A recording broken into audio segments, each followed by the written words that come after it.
50 years I called the wrong man Dad, and it took a simple saliva test to shatter everything I thought I knew about my identity. The man who raised me wasn't my biological father, and the truth about who I really am would change my life forever. Growing up in suburban Minneapolis in the 1970s, I had what most people would call a picture-perfect childhood. My name is Michael, and at 52 years old, I thought I had my family story all figured out. My dad, Robert, was a gentle giant of a man, 6'3" with calloused hands. From 30 years of construction work and a smile that could light up any room. My mom, Linda, was the neighborhood's favorite baker, always having fresh cookies ready for any kid who knocked on our door. The thing is, I never really looked like either of them. Dad had piercing blue eyes and sandy blonde hair that turned silver as he aged. Mom was petite with dark brown hair and green eyes that sparkled when she laughed. And then there was me. Brown eyes, olive skin that tanned easily every summer, and dark hair with a natural wave that neither of my parents possessed.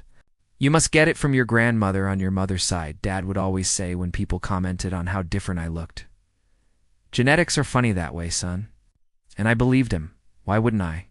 He was my dad, after all. Robert taught me everything: how to throw a curveball, how to change a tire, how to treat people with respect, regardless of their background. He never missed a single baseball game, even when it meant leaving work early and losing pay. When I was 16 and crashed his truck into a mailbox trying to impress a girl, he didn't yell. Instead, he sat me down and said, "Son, we all make mistakes. What matters is what we learn from them." That was the kind of man he was. Our family had its rituals. Sunday dinners where we'd gather around Mom's famous pot roast. Summer camping trips to Lake Superior where Dad would teach me to fish while telling stories about his own childhood.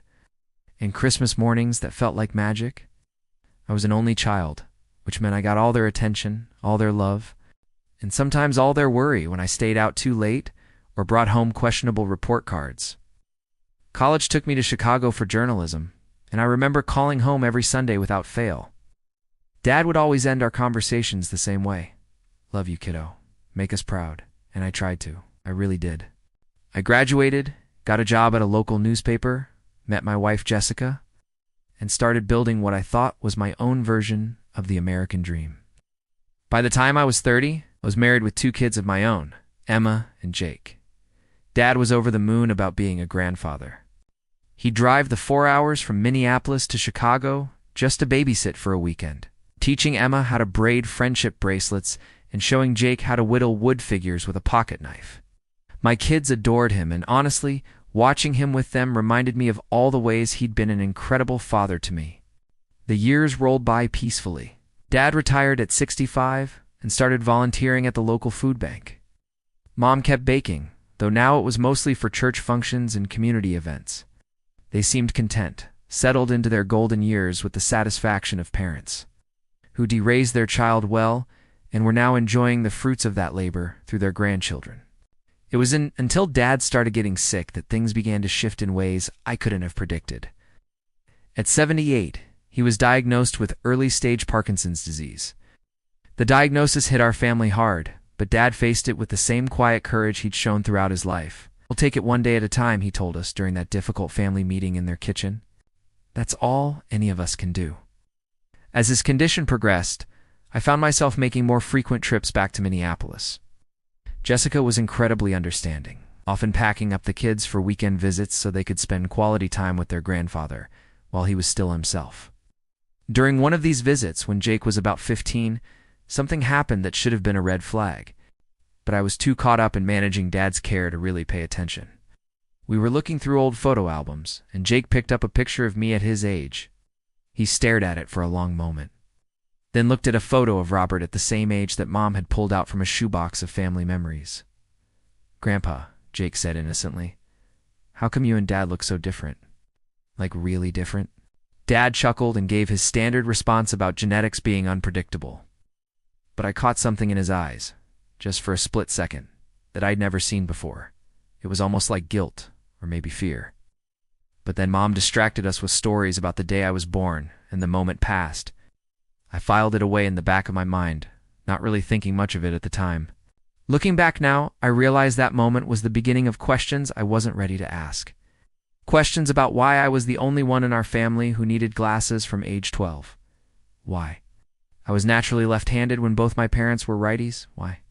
I had that distinctive cleft in my chin that appeared nowhere else in our family tree. Small things, really.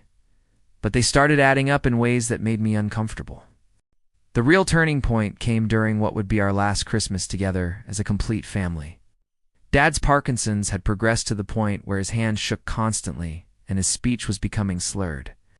He was 81, and we all knew time was running short. The whole extended family gathered at my parents' house. Aunts, uncles, cousins I hadn't seen in years. It was my cousin Derek who innocently sparked the conversation that would eventually unravel everything I thought I knew about myself. Derek had recently gotten into genealogy, spending hours on ancestry websites tracing our family tree back generations. He was excited to share his discoveries over Christmas dinner, pulling out printed charts and old photographs he'd collected from various relatives.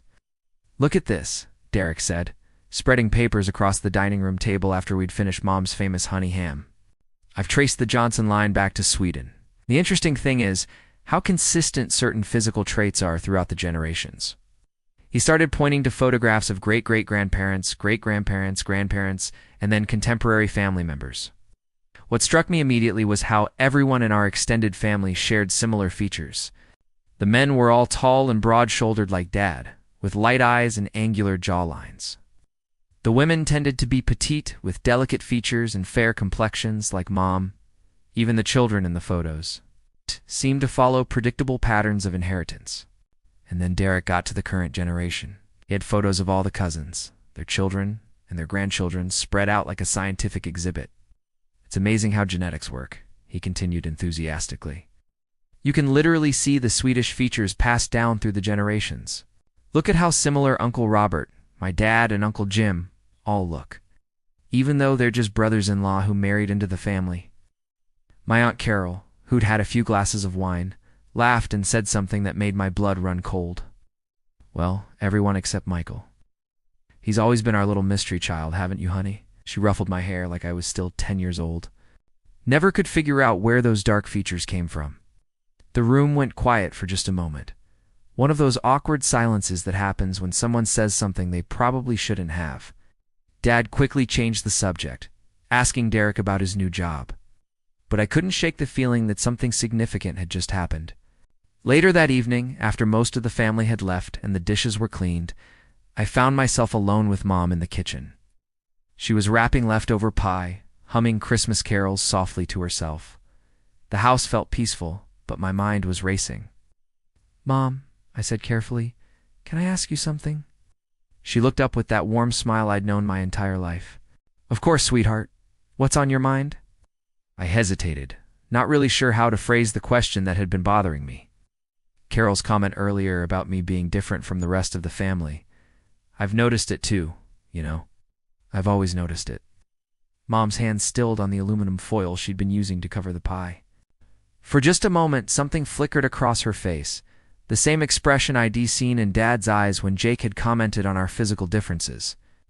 "Honey," she said slowly, "you know how genetics work? Sometimes traits skip generations or come from distant relatives. Your great-grandmother on my side had darker coloring." But even as she said it, I could tell she wasn't being entirely truthful. There was something forced about her tone, something rehearsed. It was the same explanation I'd been given my entire life, but for the first time, it felt like exactly that. An explanation rather than the truth. The conversation ended there, but the seed of doubt had been planted. Over the next few months, as I helped care for Dad during his decline, I found myself studying family photographs with new eyes. I started paying attention to things I'd never noticed before.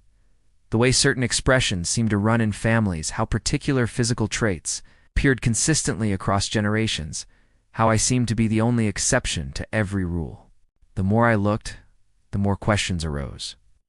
Why did I have perfect pitch when no one else in my family was particularly musical? Why was I naturally gifted at languages, while everyone else struggled with anything beyond basic English? Why did I tan easily while my entire family burned and peeled every summer despite years of trying?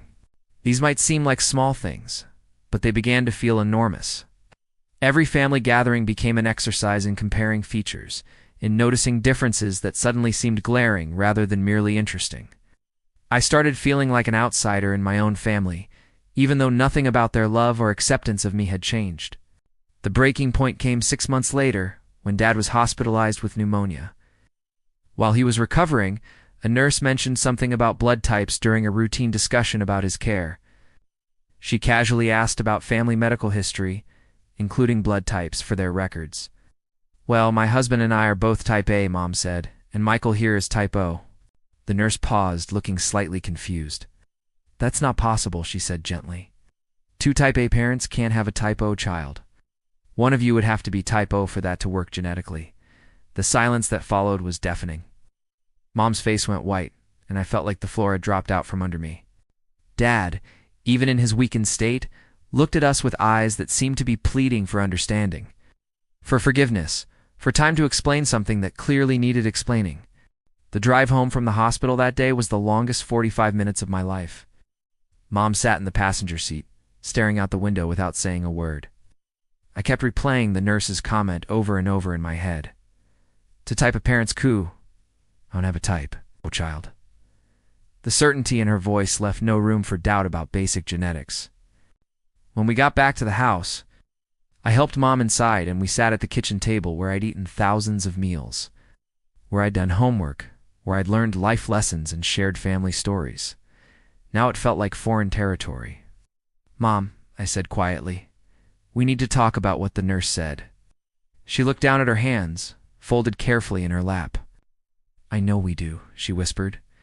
"I've been dreading this conversation for 50 years. 50 years. My entire lifetime. Is Dad my biological father?" The words came out barely above a whisper, but they seemed to echo in the quiet kitchen. Mom started crying then, not the gentle tears of someone who's merely emotional, but the deep, soul-wrenching sobs of someone who's been carrying a devastating secret for decades. Between the tears, she managed to say, "I'm so sorry, Michael. I'm so sorry." Everything I thought I knew about my life, my identity, my family history, came crashing down in that moment. The man lying in a hospital bed, fighting pneumonia and Parkinson's disease, wasn't my biological father. The man who'd taught me to ride a bike, who'd walked me to school on my first day, who'd cried at my wedding, he wasn't my real dad in the most fundamental genetic sense. Who is he? I asked when I could finally speak again. Mom wiped her eyes with a tissue and took a shaky breath. "His name was David Martinez. I met him the summer before your father and I got married. Robert was away for 3 months working on a construction project in another state, and I thought our relationship was over. David was visiting from California, staying with his cousin who lived down the street." She went on to explain how they'd had a brief but intense relationship during those 3 months. When Robert came back and proposed, she'd chosen the stable, reliable life he offered over the uncertainty of following David to California.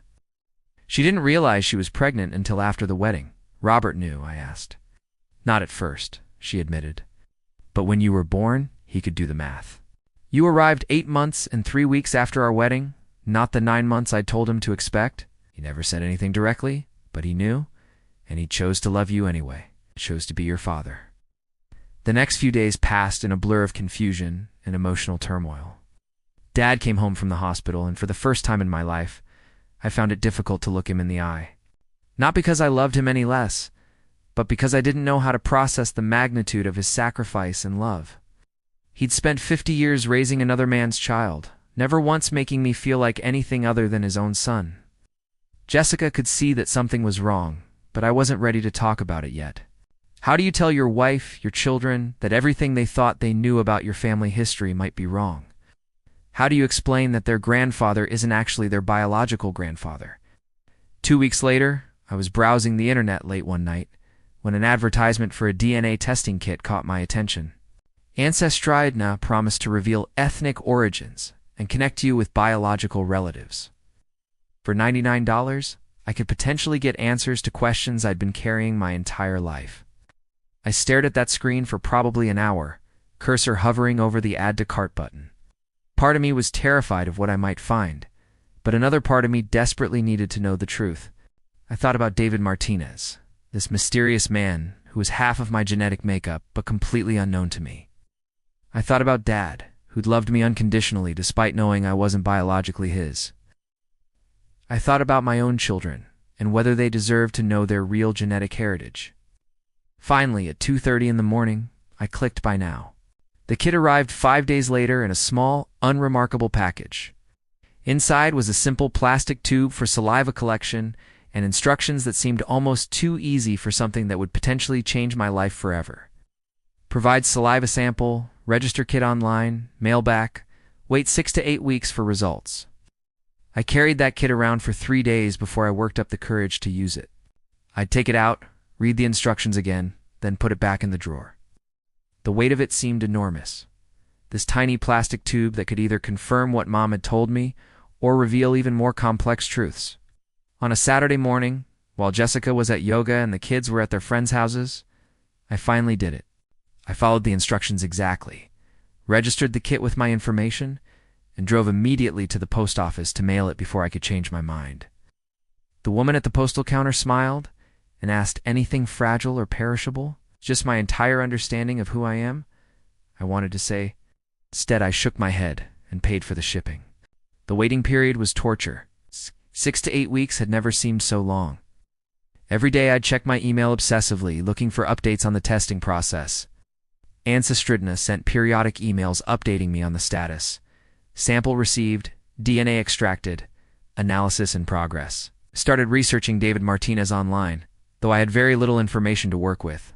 Mom remembered that he was from Los Angeles, that he'd been about 25 in 1972, and that he'd mentioned having 2 older sisters. It wasn't much, but I found myself falling down internet rabbit holes.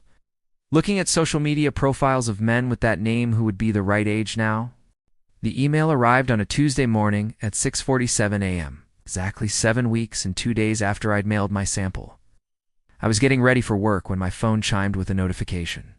"Your Ancestridna results are ready." I sat on the edge of my bed, phone trembling in my hands, and stared at that email for what felt like hours, but was probably only a few minutes. Jessica had already left for work, and the house was quiet, except for the sound of my heartbeat pounding in my ears. I clicked the link. The first thing I saw was my ethnicity breakdown, and it was nothing like what I'd expected based on 50 years of family stories. Instead of the Scandinavian heritage I'd grown up believing was mine, my results showed 45% Mexican. In Spanish, 30% Italian, 15% Irish, and 10% Native American. But the ethnicity results weren't the real shock. What made my hands shake so violently I almost dropped the phone was the section labeled DNA matches. Close family. There, listed as my closest match with a 25% DNA share, was someone named Elena Martinez Rodriguez. The relationship estimate said half-sibling or aunt-uncle. Below her were several other Martinez family members, all showing significant percentages of shared DNA. I clicked on Elena's profile with trembling fingers. Her family tree was public, and what I saw there made my chest tighten with a mixture of excitement and terror. David Martinez, born 1947 in Los Angeles, California. Father of Elena Martinez Rodriguez, born 1969. Father of Carlos Martinez, born 1971, and there was a photo. Even though it was clearly taken recently, probably a family gathering of some kind, I could see my own features staring back at me.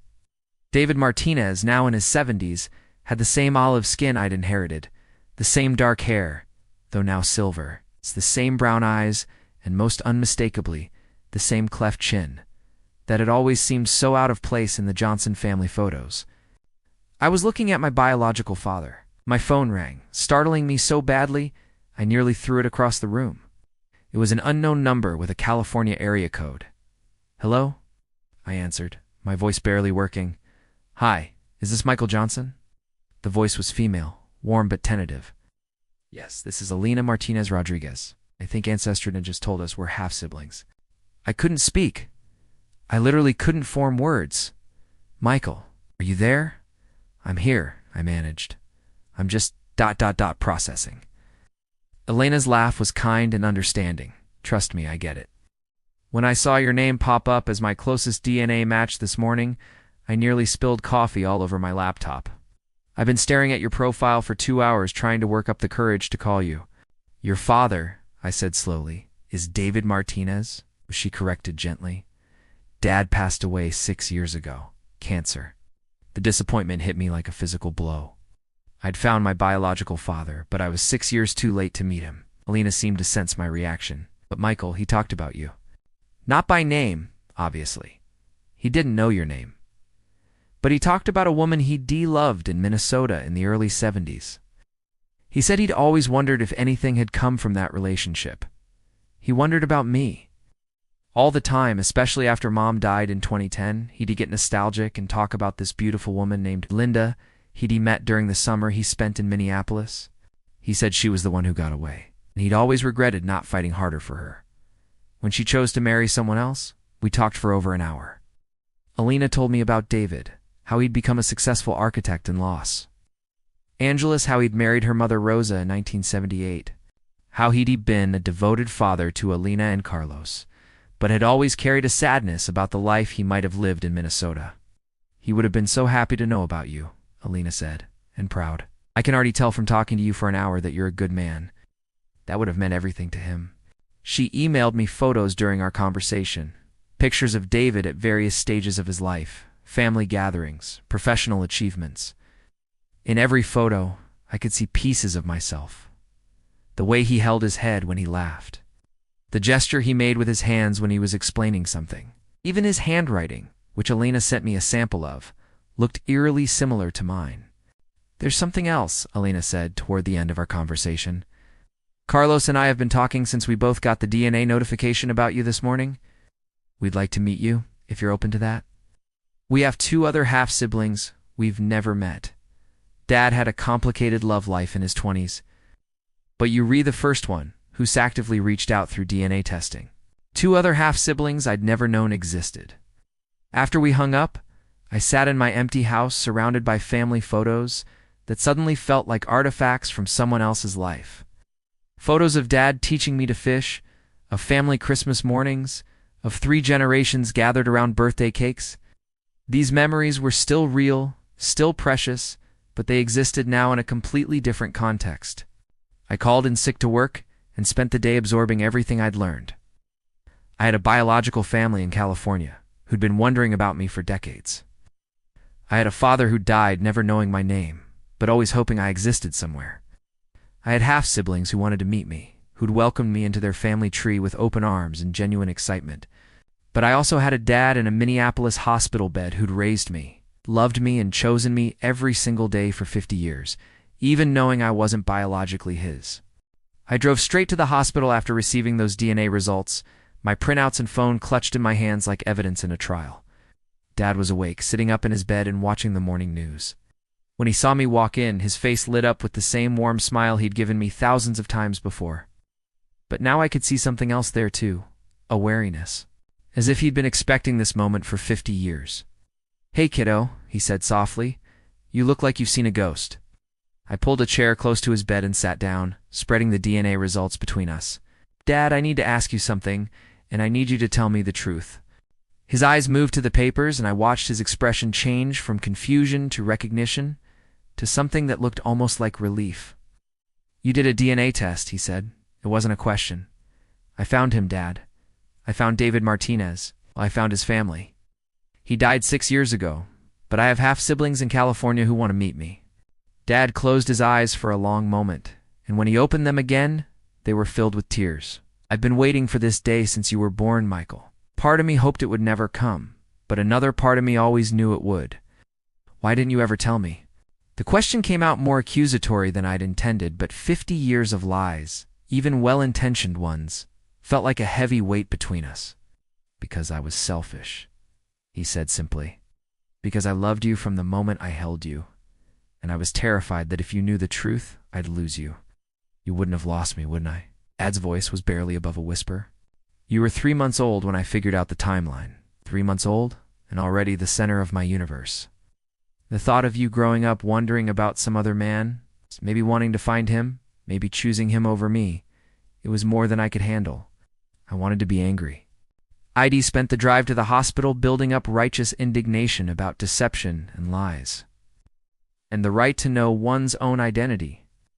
But looking at this man who'd sacrificed everything for me, who was now dying and still worried about losing my love, anger seemed impossible. "Tell me about when you found out," I said instead. Dad's face softened with memory. "Your mom was so scared when she realized she was pregnant. She'd made her choice to be with me, but she was carrying another man's baby. She wanted to tell me the truth, but I stopped her. I said it didn't matter whose DNA you carried. You were going to be our son, but it did matter, didn't it? You must have had questions, doubts." "Of course I did, especially when you started getting older and looking so different from both of us." "But Michael, here's the thing I learned about being a father. It's not about biology. It's about showing up.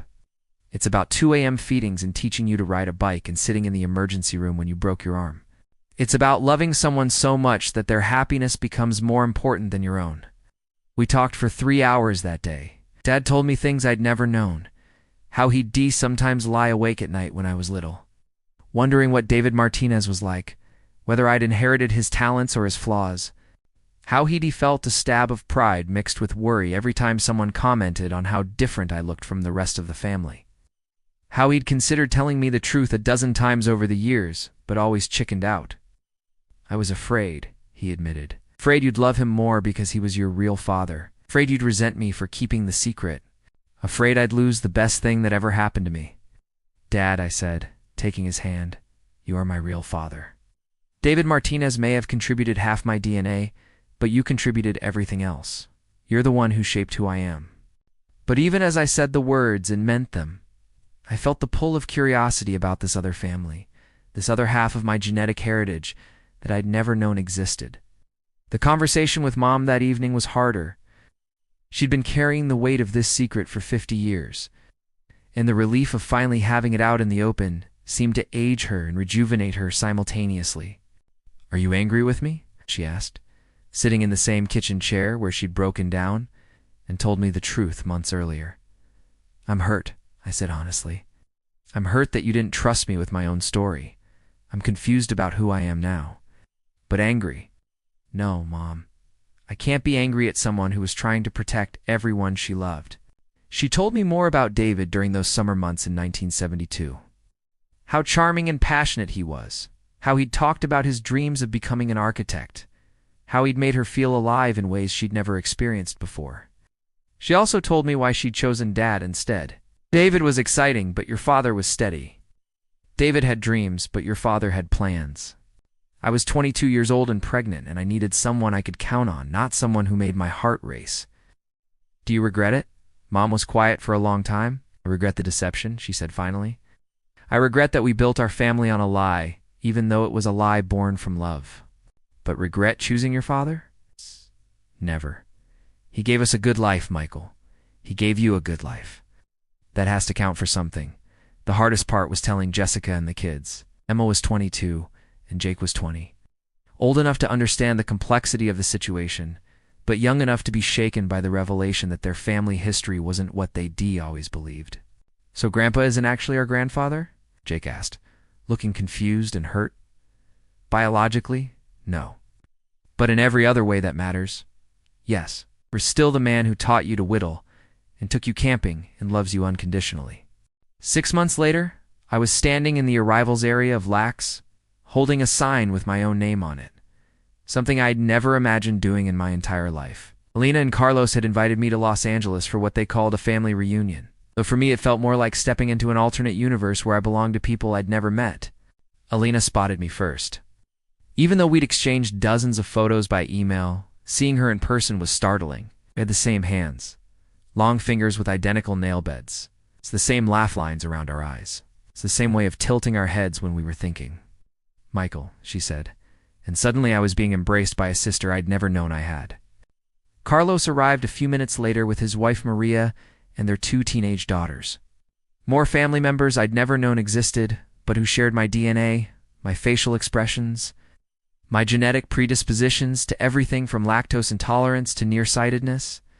They took me to David S. house first, a beautiful mid-century, modern home in the hills that he'd designed himself in the 1980s. Walking through the rooms where my biological father had lived felt surreal. His study was preserved almost exactly as he'd left it. with architectural drawings still pinned to drafting boards and family photos covering every surface.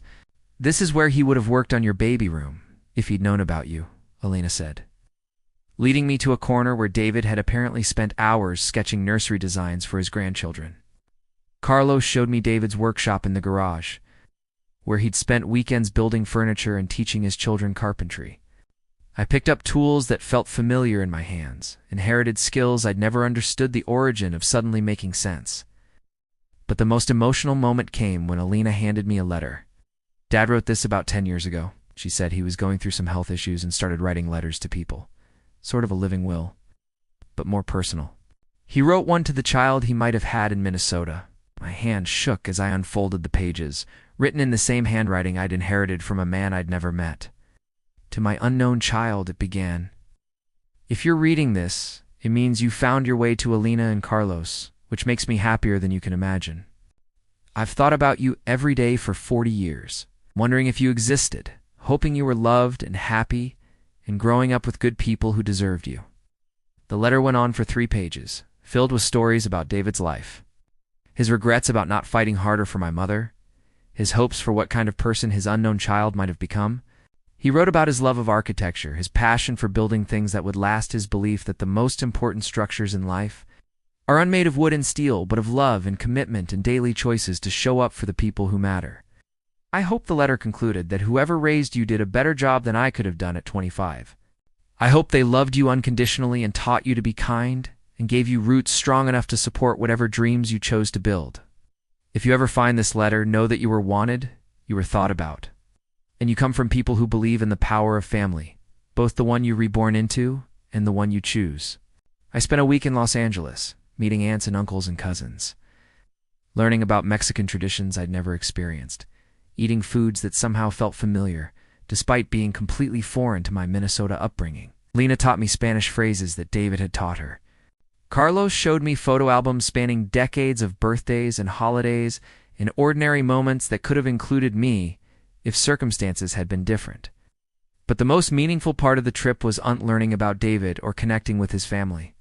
It was the phone calls I made to Dad every evening from my hotel room. "Tell me about your day, kiddo," he'd say, just like he had throughout my childhood when I'd been away at summer camp or college. And I'd tell him about meeting Alina, about seeing David's house, about learning family stories and traditions that were mine by blood but foreign to my heart. Dad listened to everything with genuine interest in what seemed like happiness that I was connecting with this other part of myself. "I'm proud of you," he said during one of those calls. "It takes courage to open your heart to new family when you already have one that loves you. Are you okay with all this, Dad?" "Really, Michael, I spent 50 years being afraid I wasn't enough for you. But this week has taught me something. I wasn't competing with David Martinez. I was just loving you in my own way, and that was always going to be enough. You can have room in your heart for both of us." I flew back to Minneapolis with a deeper understanding of who I was genetically. But more importantly, with a clearer appreciation of who I was because of the choices Robert Johnson had made 50 years ago. He'd chosen to love a child who wasn't biologically his. He'd chosen to keep a secret that protected everyone he cared about, even when that secret must have been a burden. He'd chosen to be a father in every way that truly mattered. Dad passed away 8 months later, surrounded by family, both biological and chosen. His last words to me were the same ones he'd have been saying my entire life. "Love you, kiddo. You make me proud." At his funeral, Alina and Carlos flew in from California. They'd never met Robert Johnson, but they understood that he was the reason I'd grown up to be someone worth knowing, someone worthy of being called family. Now, when people ask about my father, I have 2 stories to tell, about the man who gave me life and the man who taught me how to live it. Both stories are true, and both stories are mine. I look at my children now and see echoes of both men. David's creativity and passion, Robert's steadiness and loyalty. They carry the best of genetics and the best of choices.